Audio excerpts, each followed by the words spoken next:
Ce jeudi 24 août 2023, dans la Vienne près de Loudun, se sont déroulées les obsèques de Gérard Leclerc, décédé le 15 août dernier après s'être crashé à bord de son avion de tourisme. Ses enfants et petits-enfants ont fait le déplacement. Tous avaient le visage fermé. Un moment difficile.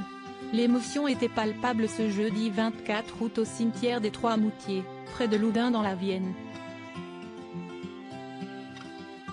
Si est là que se tenaient les obsèques du journaliste Gérard Leclerc, décédé le 15 août dernier à l'âge de 71 ans dans le crash d'un avion de tourisme qu'il pilotait et qui avait pour destination La Baule. Ses proches étaient bien sûr présents comme sa femme Julie et leurs 3 enfants, Charlotte et les jumeaux Antoine et Mathieu. Les petits-enfants de la star d'Europe 1 étaient également présents. Ils étaient tous habillés dans des tenues foncées, comme le veut la tradition, et très marqués par cette tragique disparition. Pour rappel, malgré le fait qu'il ait 2 parents journalistes, Charlotte, Antoine et Mathieu n'ont pas hérité de leur goût pour l'actualité. On sait notamment que les 2 aînés ont développé une passion pour le milieu médical puisqu'Antoine est devenu médecin et son petit frère a embrassé une carrière de vétérinaire. Cependant, Gérard et Julie Leclerc sont toujours restés discrets concernant leur vie de famille et n'ont jamais réellement abordé ce sujet dans les médias.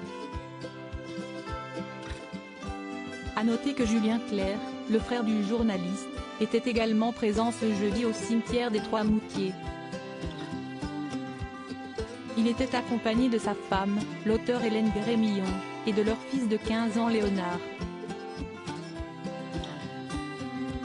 Était également présent l'ex-femme de Julien Clerc Virginie Coupéry-Eiffel et leur fille Vanille, ainsi qu'Alain Chamfort, Marc-Olivier Fogiel ou encore Nicolas Canteloup. Un endroit symbolique d'après les informations de la Nouvelle République, les hommages ont débuté aux alentours de 14 h avec une cérémonie privée organisée au domicile de Gérard Leclerc, autour de la famille et de 200 proches. Nos confrères rapportent également que de nombreux citoyens, qui se souviendront du journaliste comme quelqu'un d'accessible, qu'on croisait au marché ou ailleurs, sont venus lui rendre hommage au cimetière en y déposant des gerbes. Ce qui a également été fait par l'équipe d'Europe 1, par le président du Sénat Gérard Larcher, ou encore par la ministre de la Culture Rima Abdul Malak. Rappelons également que si les obsèques ont eu lieu aux Trois-Moutiers, si est parce que le défunt journaliste vivait dans cette commune avec son épouse, ville dont son père avait longtemps été le maire et où il avait lui-même siégé au conseil municipal.